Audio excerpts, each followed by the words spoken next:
Emissoras brasileiras da Rádio Pan-Americana.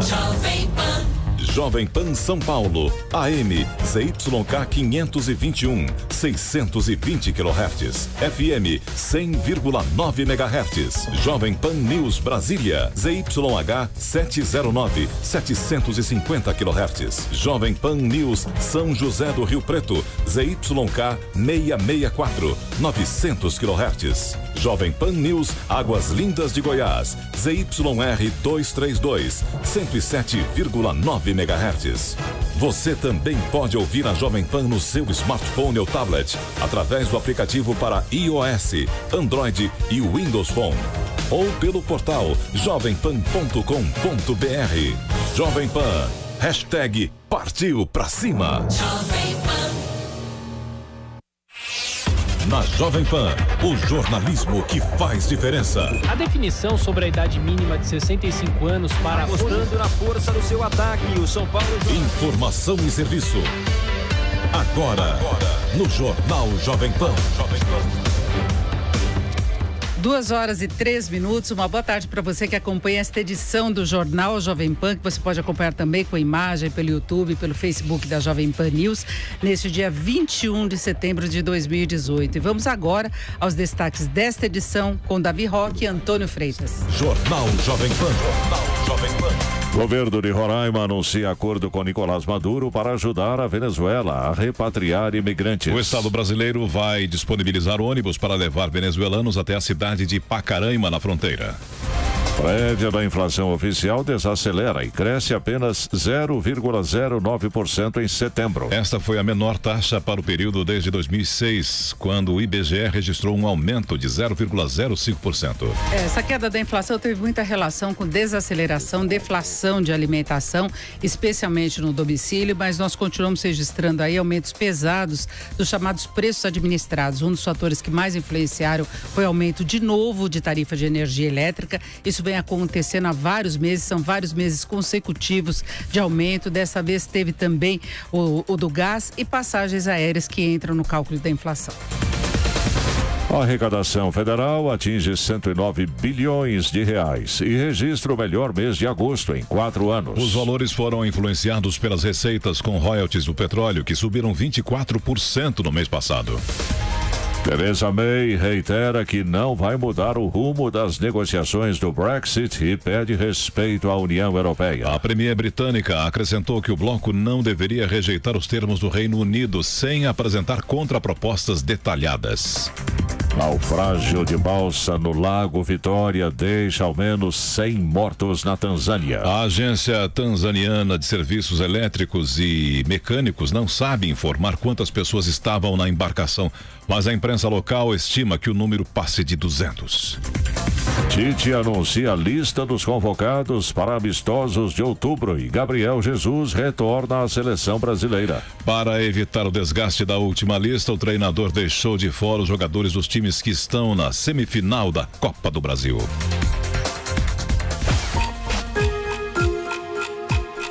2h05, agora um rápido intervalo e depois nós vamos dar sequência à série de entrevistas com economistas ligados aos principais candidatos à presidência. Hoje nós teremos aqui no Jornal Jovem Pan a presença do economista Pércio Arida, que é coordenador do Programa Econômico de Geraldo Alckmin. Até já.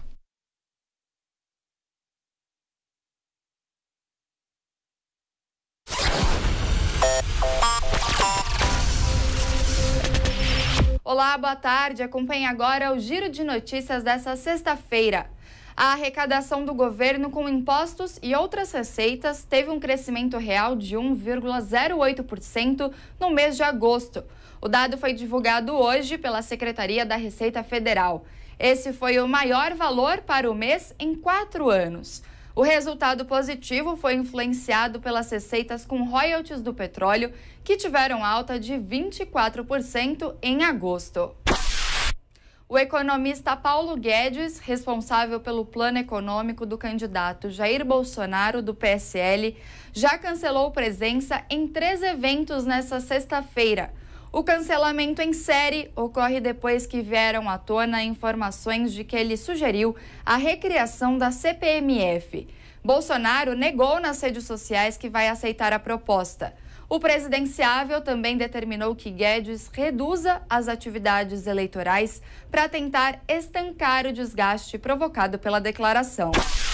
A premier britânica Theresa May reiterou nesta sexta-feira que não vai mudar o rumo nas negociações do Brexit, a saída do Reino Unido da União Europeia. May disse ainda que o Reino Unido espera receber o mesmo respeito com que tratou o bloco e que não é aceitável rejeitar propostas sem apresentar contrapropostas. O Reino Unido enfrenta um impasse com os líderes da União Europeia.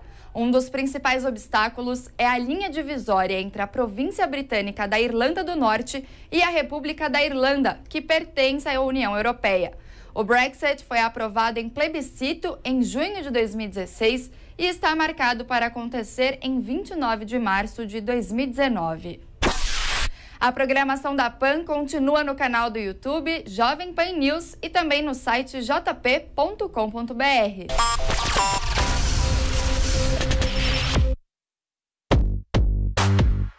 Eu, Silvio Navarro, estou no comando do 3 em 1, programa da Jovem Pan que traz todos os dias 3 olhares diferentes sobre o Brasil e o mundo. E um deles é o da Vera Magalhães, que está comigo aqui no estúdio. Eu, aqui de São Paulo, debato os principais assuntos da política com Carlos Andreazzi e Marcelo Madureira, direto do Rio de Janeiro. E com esse time campeão não tem frescura. Se a gente discorda, debate, fala mesmo.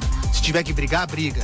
Mas na democracia funciona assim. Na Líbia isso não acontece, na Venezuela tampouco. Não, eu acho que não. Eu não compartilho muito da opinião do Andreasa. A gente se reúne de segunda a sexta-feira, sempre às 17h30. E para assistir ao 3 em 1, é só você ir no nosso canal no YouTube, JP 3 em 1. E não esqueça de se inscrever, hein?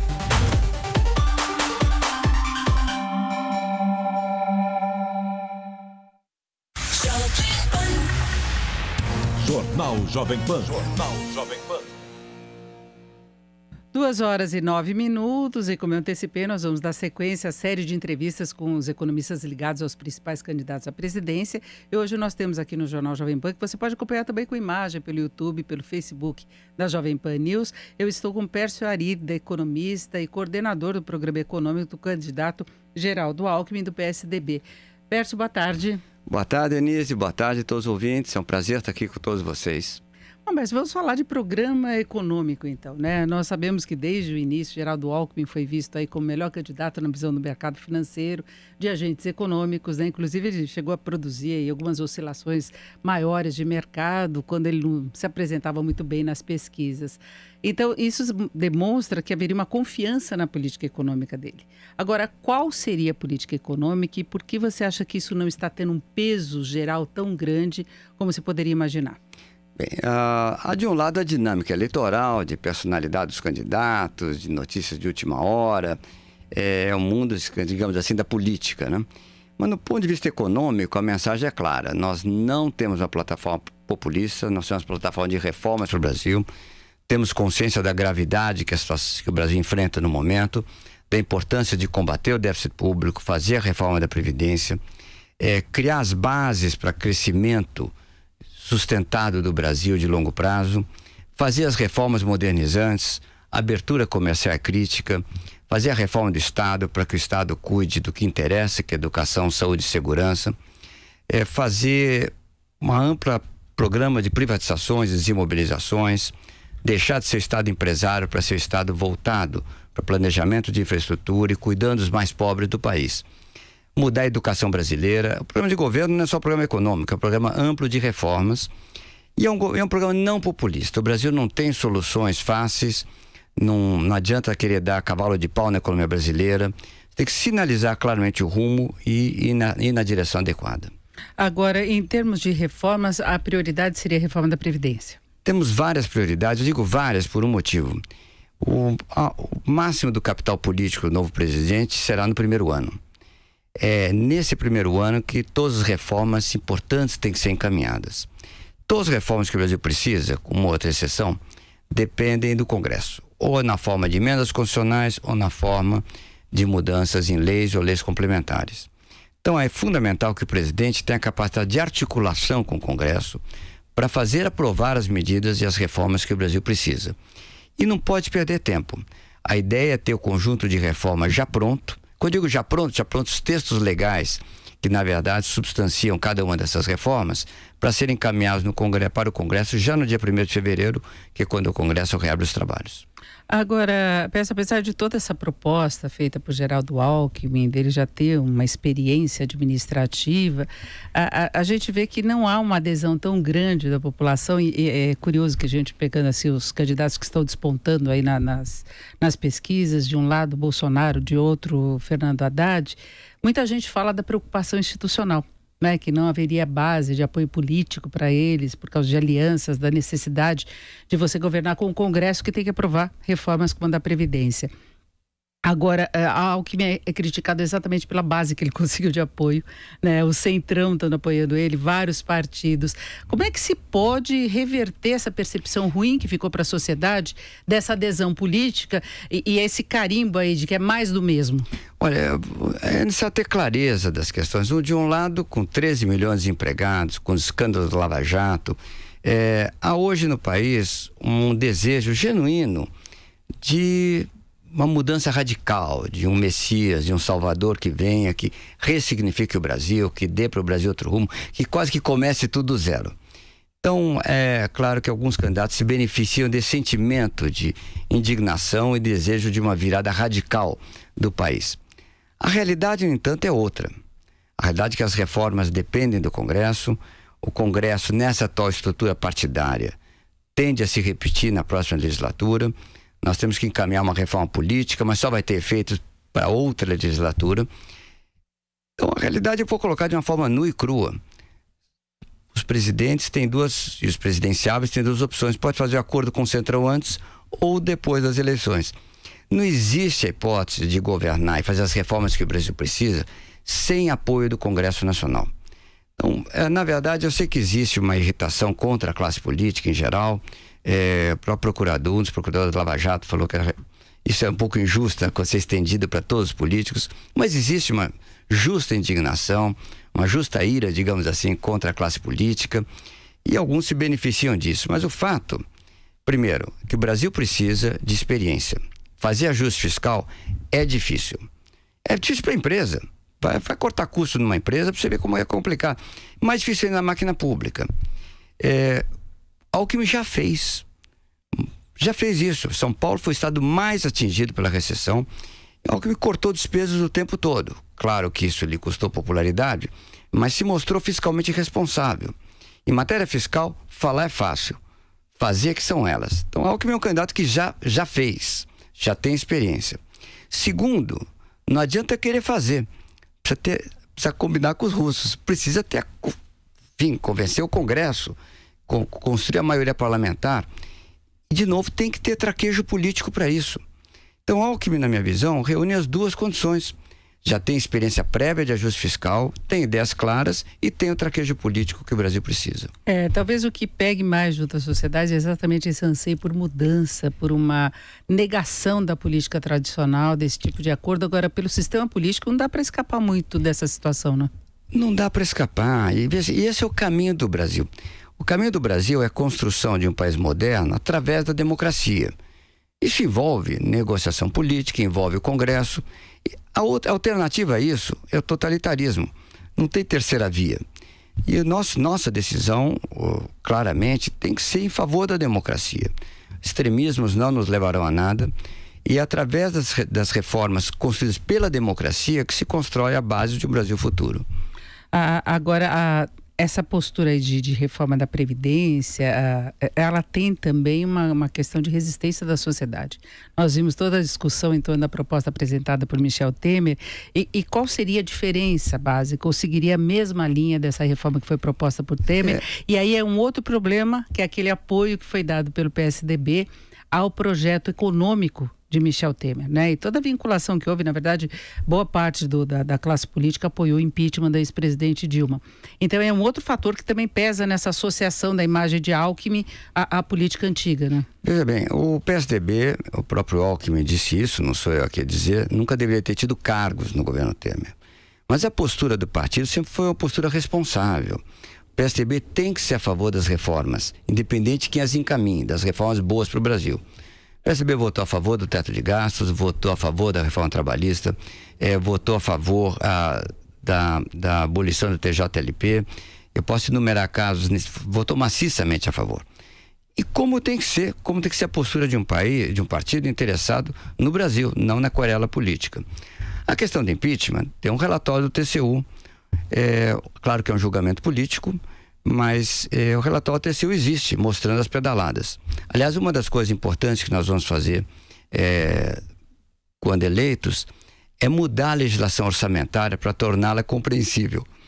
Eu garanto que a maior parte das pessoas tentar ler o relatório do TCU, que é um ótimo relatório, bem feito, certamente não passa da 5ª página, porque aquilo é difícil de compreender. A linguagem orçamentária da legislação orçamentária é muito difícil de compreender no Brasil. E o orçamento é a discussão mais importante do país. É onde a discussão de prioridade política pública tem que estar todas no orçamento.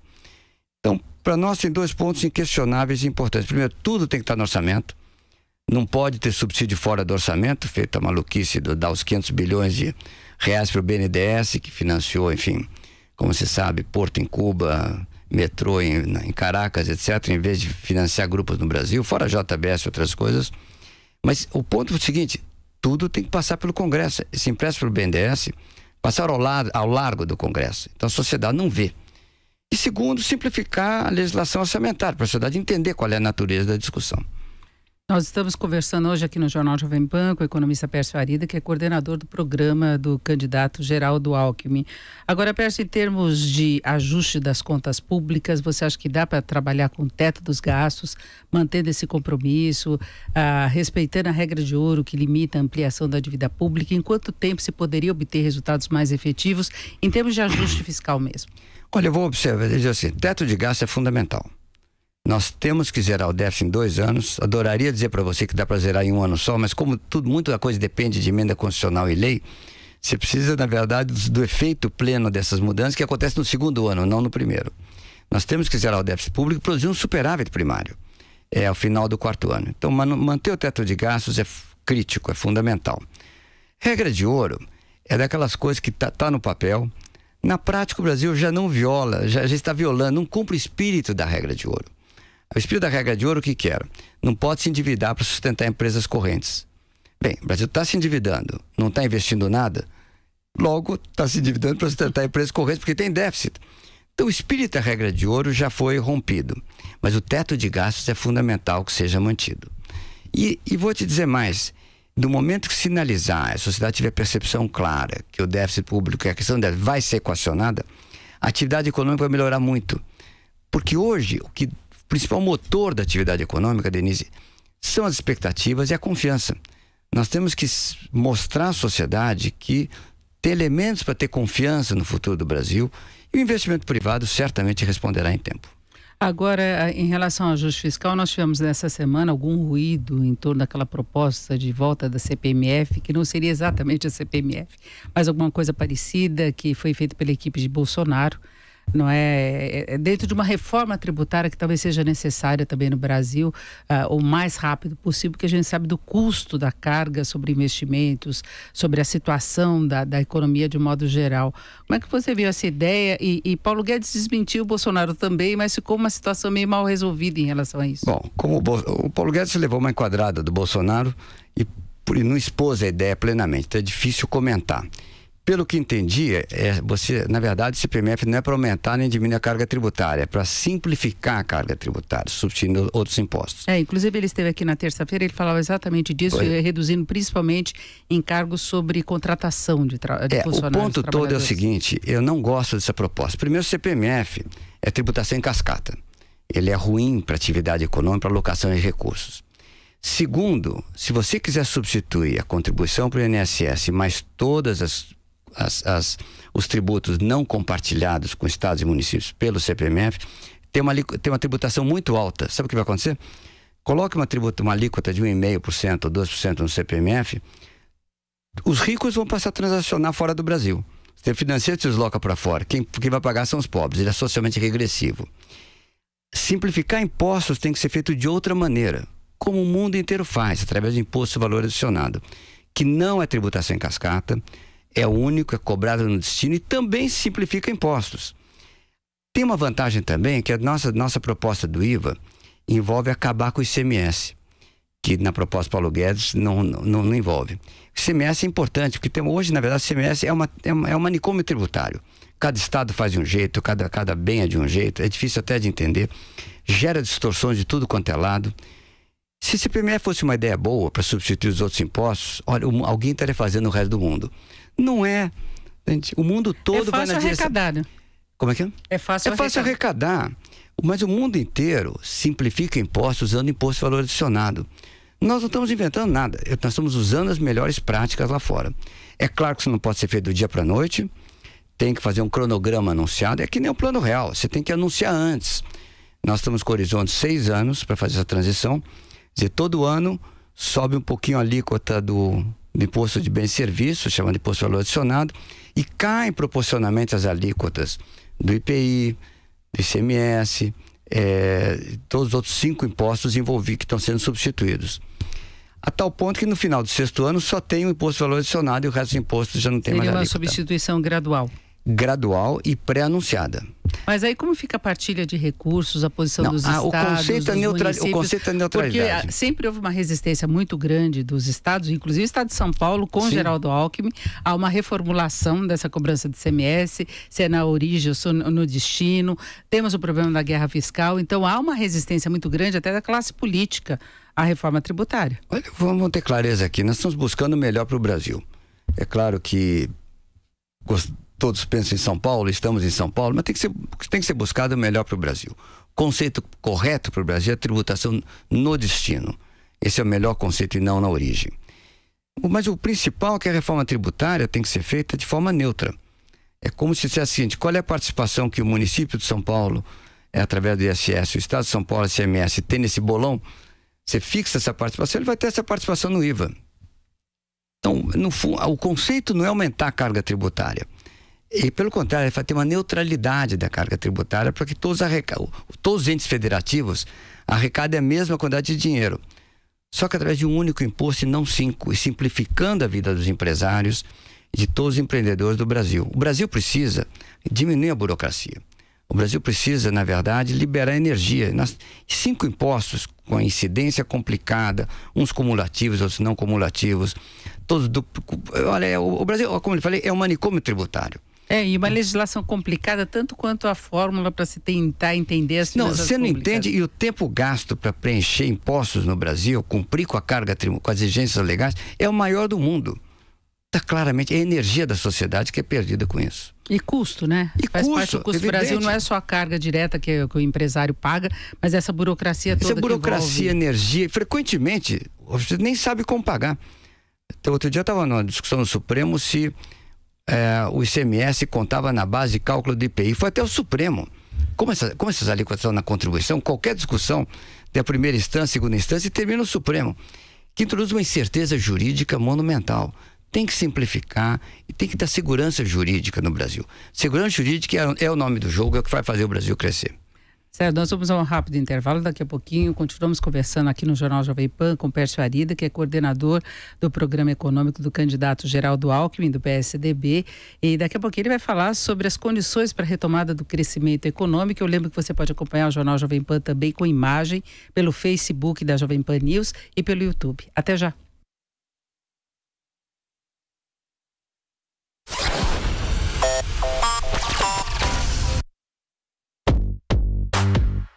Eu, Silvio Navarro, estou no comando do 3 em 1, programa da Jovem Pan que traz todos os dias 3 olhares diferentes sobre o Brasil e o mundo. E um deles é o da Vera Magalhães, que está comigo aqui no estúdio. Eu, aqui de São Paulo, debato os principais assuntos da política com Carlos Andreazzi e Marcelo Madureira, direto do Rio de Janeiro. E com esse time campeão não tem frescura.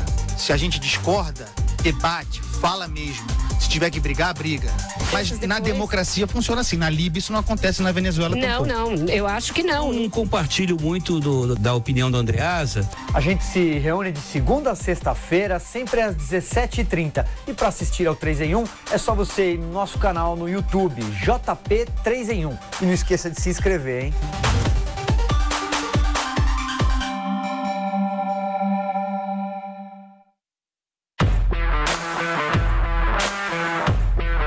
canal Jovem Pan News no YouTube.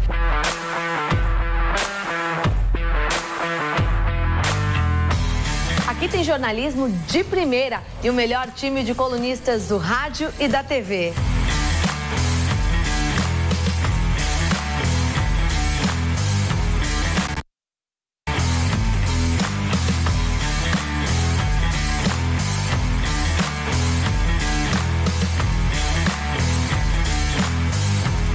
Tem debates, discussões e cobertura dos principais acontecimentos do país, além dos seus programas favoritos da Jovem Pan. Então já sabe, né? Dá um like nesse vídeo e se inscreva no canal. E não se esqueça de clicar no sininho para receber as notificações quando a gente estiver no ar.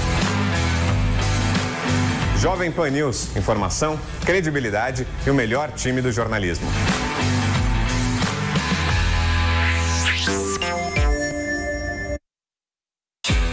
O time de comentaristas da Jovem Pan se reúne toda sexta-feira. 90 minutos de debate sobre as eleições. Vamos discutir, explicar e analisar o noticiário político para ajudar você a entender essa disputa. Essa é uma das mais, se não for a mais importante eleição da história republicana brasileira. Toda sexta-feira, às 4h, ao vivo, na Jovem Pan e no nosso canal no YouTube. Pra cima deles.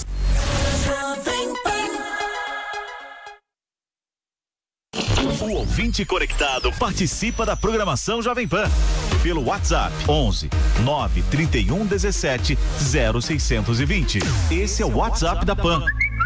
11 931 17 0620. É o ouvinte cada vez mais conectado com a Jovem Pan.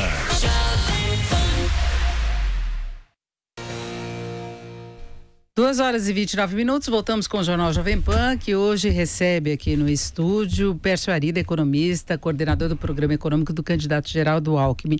Nós estamos falando de ajuste fiscal, agora, Pércio, paralelamente ao ajuste das contas públicas, há condição de a economia crescer, porque a gente vê aí uma cobrança muito grande da sociedade em relação a resultados, mercado de trabalho, a recuperação de poder de compra, ambiente de negócios para o pequeno empreendedor, para o grande empreendedor.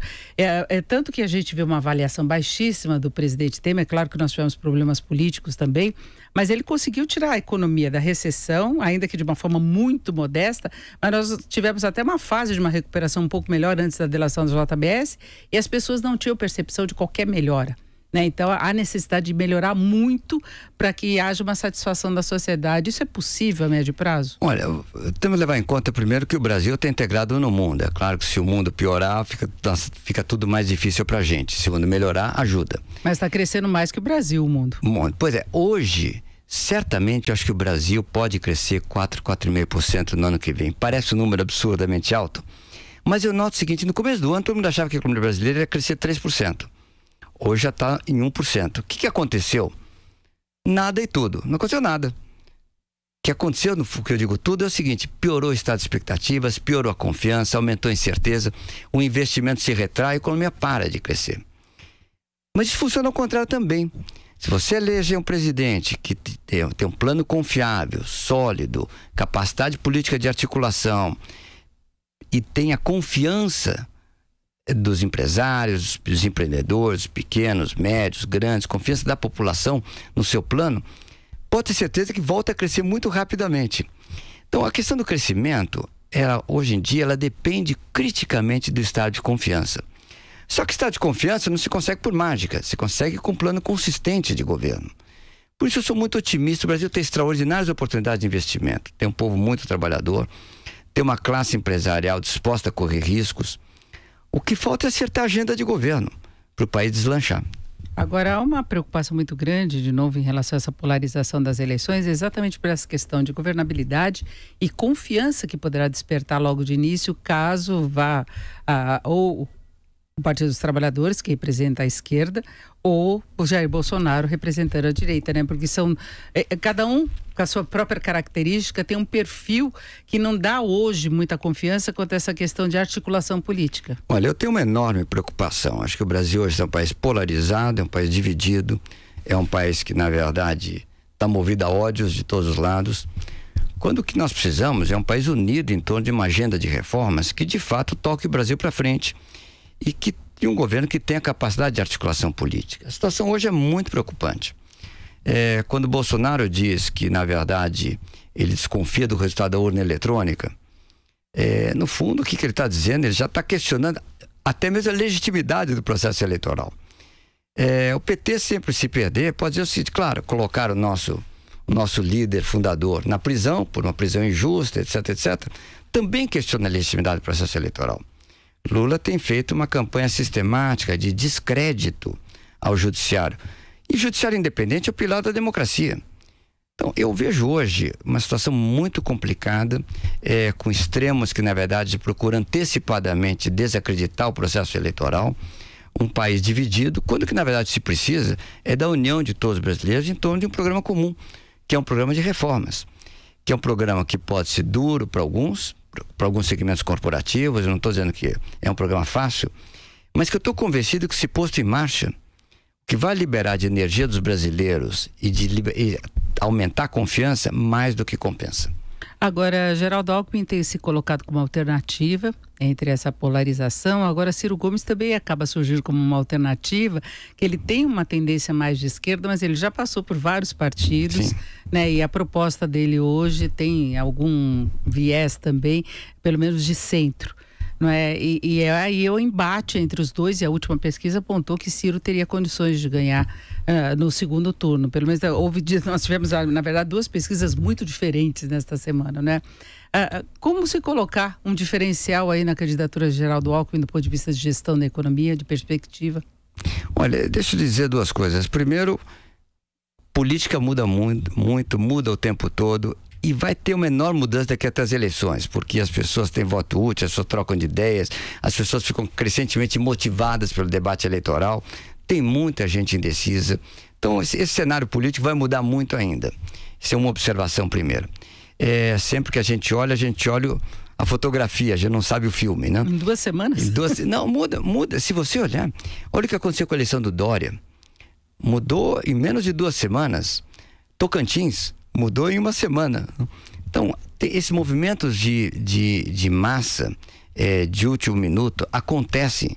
E numa época digital, com internet, WhatsApp, acontece mais rapidamente ainda. Então tem um elemento de imprevisibilidade nessa eleição. Por isso que o fato que o Alckmin tenha hoje votos abaixo do Ciro, para mim, não significa muita coisa. As propostas do Ciro para a economia tiveram popularidade, particularmente a proposta da anistia aos devedores do Serasa e do SPC. Eu não gosto dessa proposta. Claro que nós temos um problema de spread bancário enorme, nós temos um problema de juros muito altos no Brasil, que tem que ter solução. A solução é cadastro positivo, lei de garantia, são coisas que não têm charme eleitoral. Vocês olham, faça uma anistia, tem charme eleitoral. A proposta dele tem charme eleitoral. O ponto todo é o seguinte, sabe o que aconteceu no dia seguinte? Todos os bancos que levaram calote, falam, tá ok, tranquilo, eu vou aumentar os juros pro próximo devedor. Que já se foi feita anistia uma vez, vai ser feita uma segunda vez. A conta fica com os bancos. Então, na verdade, quando você faz uma anistia desse tipo, você na verdade está aumentando o spread bancário, está piorando a condição de todos os próximos tomadores. Mas ele está propondo uma garantia. Ele está fazendo 2 coisas. Isso não vale. Essa história da garantia do aval solidário, da experiência com o microcrédito do Banco Nordeste, é uma experiência de microcrédito, que não tem nada a ver com a anistia que nós estamos falando aqui. E o Banco Nordeste tem recursos que vêm de um direcionamento de compulsório. Não tem nada a ver uma coisa com a outra. No caso que nós estamos falando do SPC e Serasa, se fizer o que está dizendo, primeiro, vai ter um efeito bumerangue nas contas públicas, que parte da conta sobra para o Banco do Brasil, para a Caixa Econômica, então piora a situação do déficit público e vai piorar a situação de todos os tomadores de empréstimos no futuro.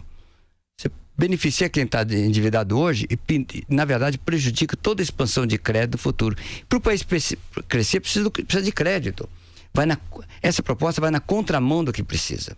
Nós precisamos, no futuro, ter juros mais baixos. Essa proposta vai aumentar a taxa de juros no futuro. Mas é um apelo muito forte, porque nós temos de fato uma situação de juros que não se consegue resolver. O Banco Central atualmente lançou uma série de medidas, reduziu a taxa básica ao menor nível da história e continua essa persistência. É verdade, mas várias dessas medidas recentes do Banco Central são boas medidas. Pena que não aprovaram, implementaram na prática o cadastro positivo. Infelizmente, Bolsonaro votou contra. Mas é fundamental. Hoje, se você tem mau pagador, o nome dele fica lá.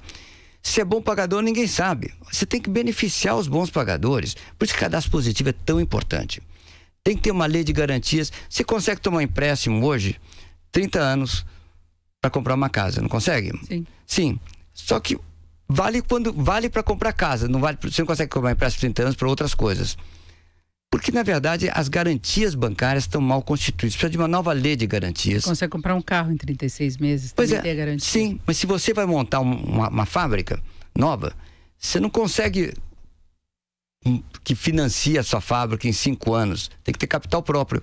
Porque, na verdade, os bens que você está comprando para fazer a fábrica não servem direito como garantia. Mas aí como é que se poderia mudar essa situação e produzir, de fato, uma redução de juros no Brasil? Olha, tem que ter uma nova lei geral de garantias, nós já temos o projeto pronto, tem que aprovar o cadastro positivo, tem que aumentar a competição bancária, inclusive tem que acabar com essa história da necessidade do presidente da República aprovar a entrada de bancos estrangeiros no Brasil. O banco estrangeiro tem que estar mais que bem-vindo. Se preenche os requisitos do Banco Central, mais que bem-vindo. Tem que aumentar a competição. Uma mudança que a gente teve ao longo do tempo. Você foi um dos elaboradores aí também do Plano Real, né? Passou por aquela fase. Depois nós tivemos o PROER, uma crise muito forte do sistema bancário, uma reestruturação. Aí, a partir disso, depois nós tivemos uma abertura também, a entrada de vários bancos estrangeiros que não ficaram no Brasil. Isso é uma coisa que chama muita atenção. Então, falta concorrência.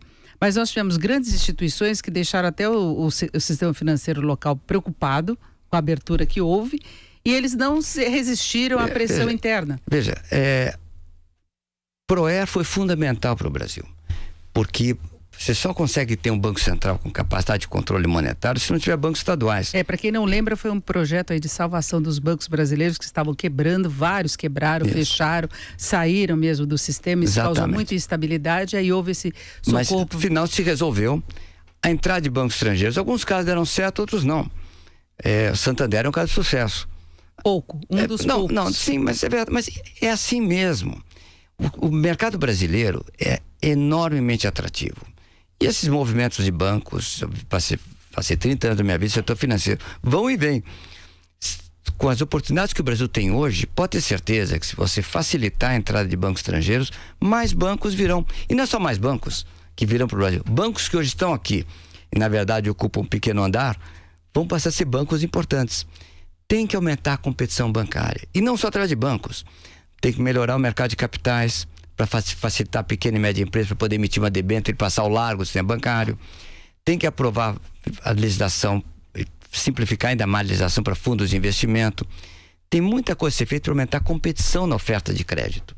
Agora, a gente já falou de reforma da Previdência, reforma tributária, reforma trabalhista ficaria da forma como está?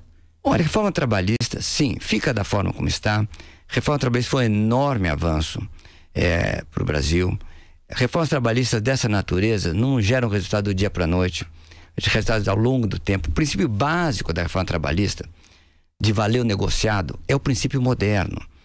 As relações de trabalho estão mudando no mundo inteiro, com novas tecnologias, internet, o conceito de empresa, capacidade de trabalhar em casa, as pessoas estão mais empreendedoras. As relações de trabalho estão mudando. Nós tínhamos um modelo de relações trabalhistas herdado do Getúlio, que por sua vez copiou do fascismo italiano. Não dá. No mundo do século XXI, tem que mudar. Então, o conceito básico da reforma trabalhista, que é fazer prevalecer o negociado livremente entre as partes, além de ser um princípio liberal importante, vai destravar a economia brasileira. Gera efeitos ao longo do tempo. Todos os países que fizeram reformas similares tiveram benefícios. Ela aumenta a empregabilidade, aumenta o emprego ao longo do tempo.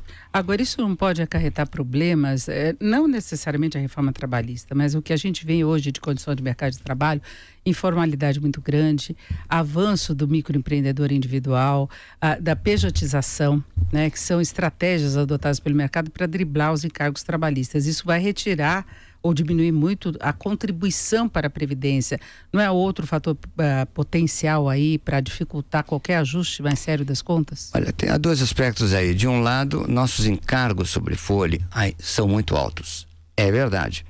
Gostaria de reduzir. Mas vamos lembrar que o principal encargo que tem, que é o encargo do INSS, é o encargo necessário, dado o déficit que nós temos. Na hora que o Brasil tiver um superávit, a primeira coisa que tem que ser feita é diminuir os encargos sobre a força de trabalho e usar o superávit para preencher o buraco da Previdência. Nós não estamos lá ainda. Então, quando o Brasil tiver um superávit importante, expressivo, o que nós temos que fazer?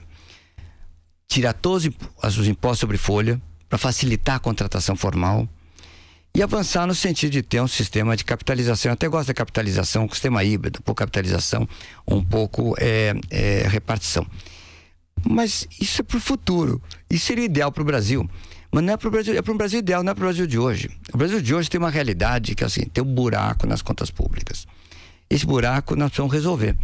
Porque senão a economia vai descarrilhar. E essa economia que eu estou dizendo que pode crescer 4,5%, pode crescer menos 2% no ano que vem. Pode cair. Pode cair, desculpe. Pode cair menos 2%. A questão do déficit público é crucial.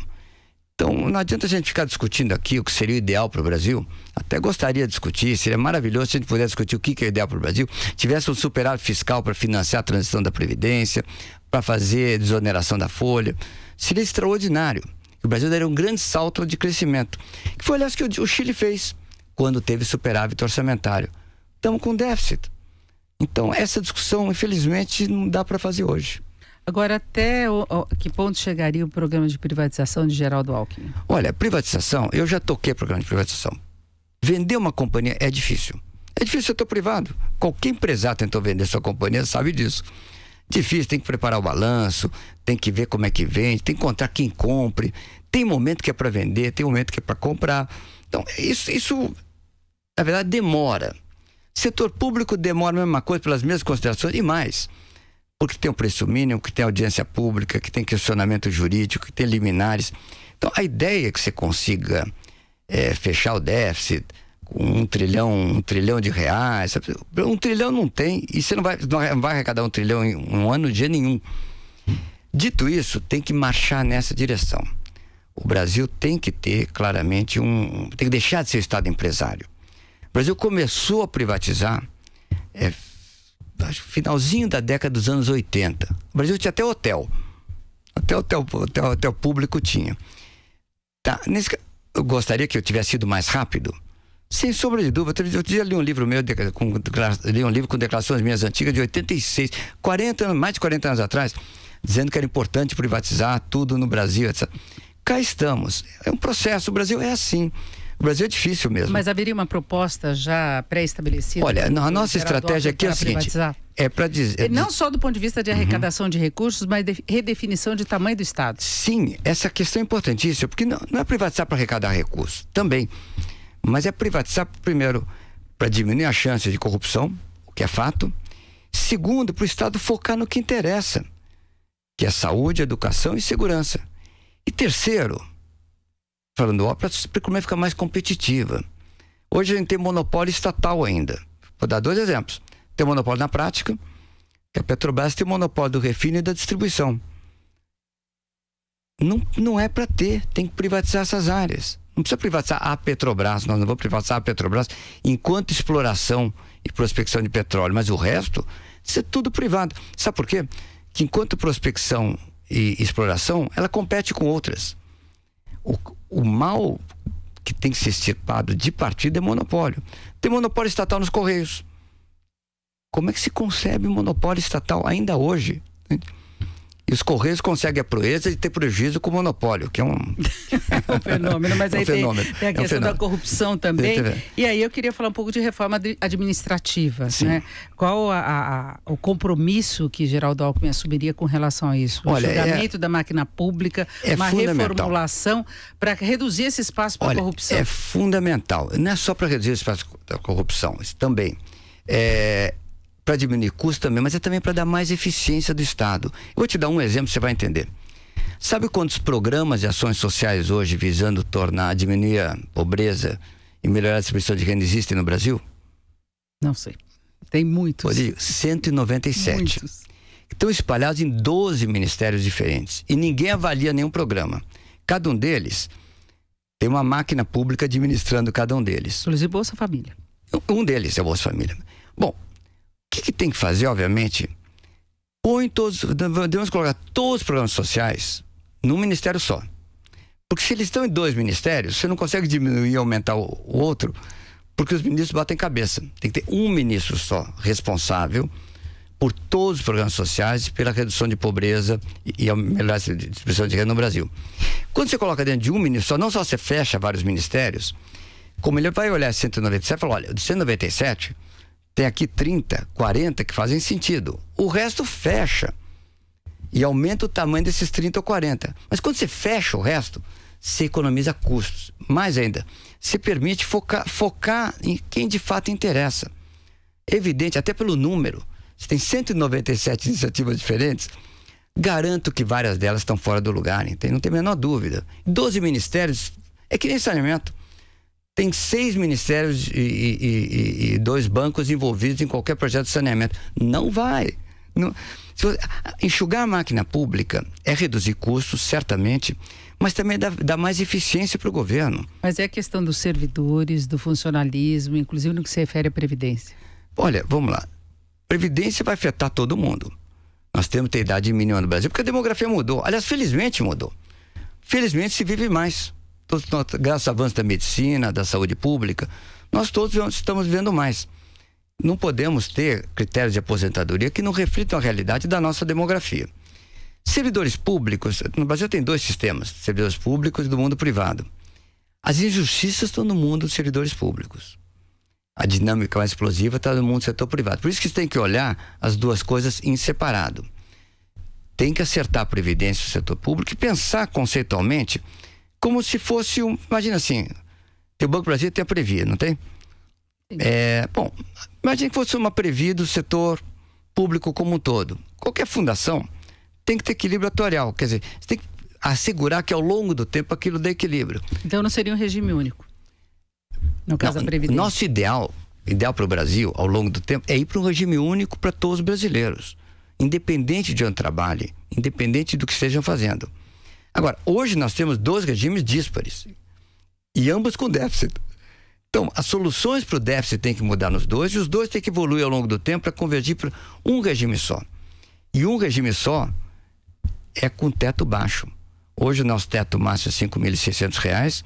Um regime só, mais para o futuro, você tem que fazer todo mundo ir para esse teto, talvez até diminuir um pouco. Isso pegaria o funcionalismo, então? Sem dúvida. Tem um potencial de ter aposentadoria muito superior a essa? Não, o ponto todo é o seguinte, se o Brasil tivesse em condições de dar as aposentadorias que está dando para as pessoas, excelente, quem pode ser contra? Mas compara o valor médio das aposentadorias com a renda per capita brasileira, o Brasil é um país pobre. Compara com a renda per capita, a aposentadoria é alta demais. Essa é a nossa realidade. Por isso está dando déficit.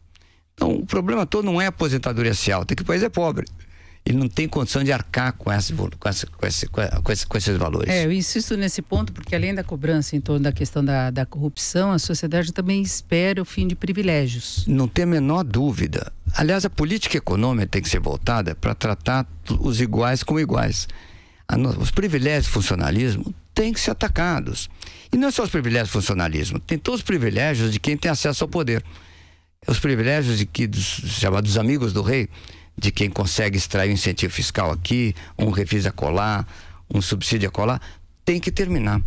A lei tem que ser igual para todos e o interesse público tem que assegurar que nenhum grupo tenha tratamento diferente dos outros.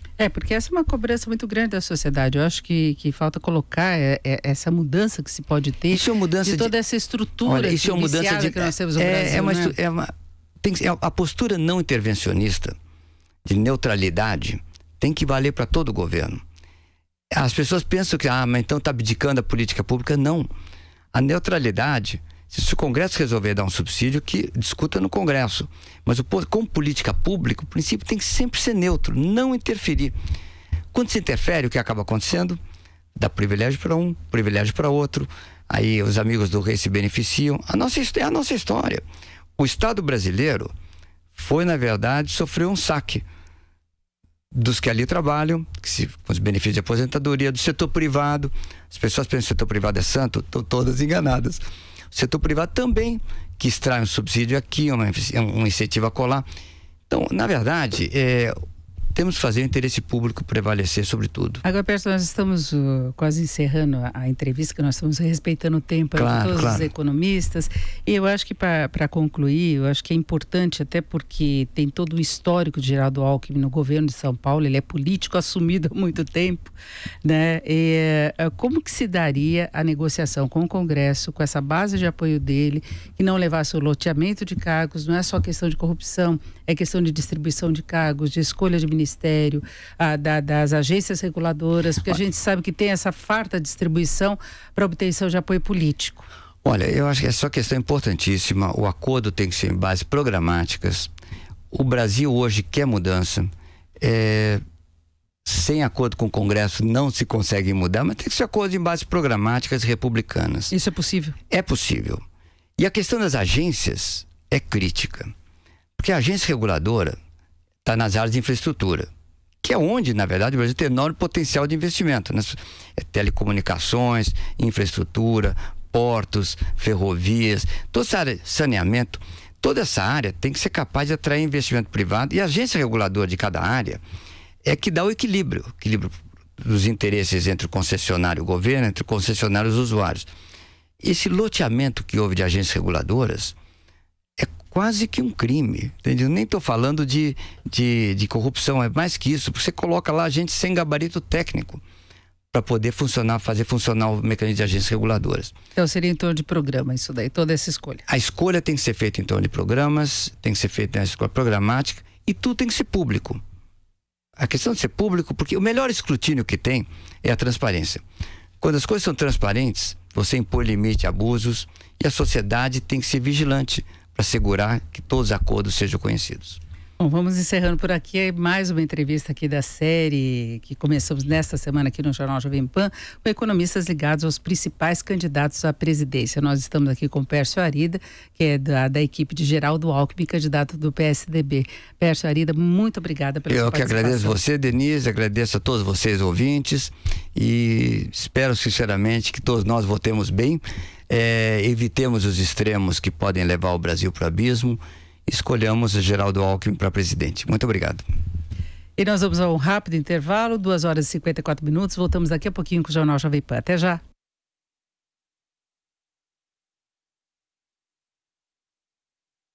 O ouvinte conectado participa da programação Jovem Pan pelo WhatsApp 11 931 17 0620. Esse é o WhatsApp da Pan. 11 931 17 0620. É o ouvinte cada vez mais conectado com a Jovem Pan. Muito boa tarde para você. Boa tarde para o ouvinte internauta da Jovem Pan, aqui direto da sede da Confederação Brasileira de Futebol, para falar da seleção convocada para mais 2 amistosos contra a Arábia Saudita e a Argentina, dias 12 e 16 do mês de outubro, lá na Arábia Saudita. Antes de ir para a Arábia Saudita, a seleção brasileira faz um pit stop em Londres, CT do Tottenham, do brasileiro Lucas. Alguns jogadores estão voltando à seleção brasileira, não estiveram nos primeiros amistosos contra El Salvador e Estados Unidos. É o caso do Gabriel Jesus, que vemos aí na tela, aqui nesse meu ombro, mas outros jogadores ficaram de fora. Por exemplo, está voltando também a dupla Marcelo e Miranda, mas Felipe Luiz, Thiago Silva ficaram de fora para oportunidades que estão sendo dadas por Tite e a comissão técnica para jovens valores. Vamos à lista de convocados. Goleiros Alisson, Ederson e Felipe. Para quem não conhece, é menino da Sub-20 do Grêmio. Jogadores de defesa: Alexandro, Danilo, Éder Militão, Fabinho, Marquinhos, Marcelo, Miranda e Pablo. Para o meio de campo, Arthur, Casemiro, Fred, olha ele aí, Felipe Coutinho, Renato Augusto e o Wallace. Para o comando de ataque, o técnico Tite chamou Everton, Firmino, Gabriel Jesus, Malcom, Richarlison e Neymar. O técnico Tite querendo dar mais responsabilidade ao Neymar, tem 26 anos de idade, já atingiu muitos objetivos pessoais, falta atingir objetivos coletivos, ganhar títulos importantes à frente da seleção brasileira, por isso agora é o capitão definitivo da seleção brasileira. Não tem mais aquela história de rodízio. Com relação à Argentina, Tite disse que vai botar a força máxima total, sem muitas experiências que devem ser feitas no amistoso 4 dias antes do dia 12 contra a Arábia Saudita, porque a Argentina e Brasil é sempre um jogo à parte, um campeonato à parte. Do Rio, Rodrigo Viega. O time de comentaristas da Jovem Pan se reúne toda sexta-feira. 90 minutos de debate sobre as eleições. Vamos discutir, explicar e analisar o noticiário político para ajudar você a entender essa disputa. Essa é uma das mais, se não for a mais importante eleição da história republicana brasileira.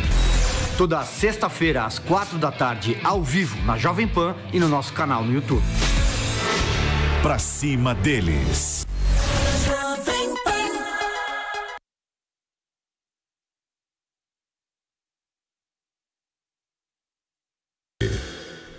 Voltamos com o Jornal Jovem Pan e agora a participação de Tiago Berraich. Tiago, boa tarde. Oi, Denise, boa tarde a todos. O candidato do PSL, Jair Bolsonaro, publicou hoje um vídeo pelo Twitter e afirmou que até o fim do mês vai receber alta do hospital, ou seja, antes do primeiro turno. Falando de pé e aparentemente com boa disposição, o deputado declarou que nunca se sentiu tão bem e feliz. Bom dia, amigos. 21 de setembro, sexta-feira, véspera da primavera. Nunca me senti tão bem na minha vida. Meu muito obrigado a todos vocês. Até o final do mês, se Deus quiser, estarei de alta. Onde então, juntos enfrentaremos o 7 de outubro, um novo marco no rumo do nosso Brasil. Tamo juntos, até a vitória. Valeu! Denise, no título da postagem, Jair Bolsonaro declarou que estava dando uma má notícia a quem só restou torcer contra a recuperação dele. O candidato escreveu ainda que enquanto adversários dedicam milhões em campanha a ataques covardes, o Brasil sofre com 60 mil homicídios por ano. O deputado cita também 14 milhões de desempregados e 50 mil estupros. Jair Bolsonaro argumenta que a preocupação dos oponentes é com o poder a qualquer custo e a dele é com o futuro do país. Ainda sobre a polêmica em relação aos impostos, o candidato esclareceu que votou pela revogação da CPMF. O parlamentar chama de mentiroso e irresponsável quem espalha a informação de que ele poderá criar tributos caso vença a eleição. Denise. Só que Paulo Guedes se ausentou todos os eventos desde ontem, desde essa polêmica. 2h59, Natasha Mazar, boa tarde. Boa tarde, Denise. Boa tarde a todos que acompanham o Jornal Jovem Pan. Um dia após a divulgação da carta do ex-presidente Fernando Henrique Cardoso pedindo a união contra candidatos radicais, alguns presidenciáveis repercutiram o documento nesta sexta-feira. No Recife, o candidato Geraldo Alckmin do PSDB reforçou que a carta é um caminho para apaziguar as tensões nesse período eleitoral. Nós não podemos ir para os extremismos, para os radicalismos, né? Isso, o Brasil perde com isso.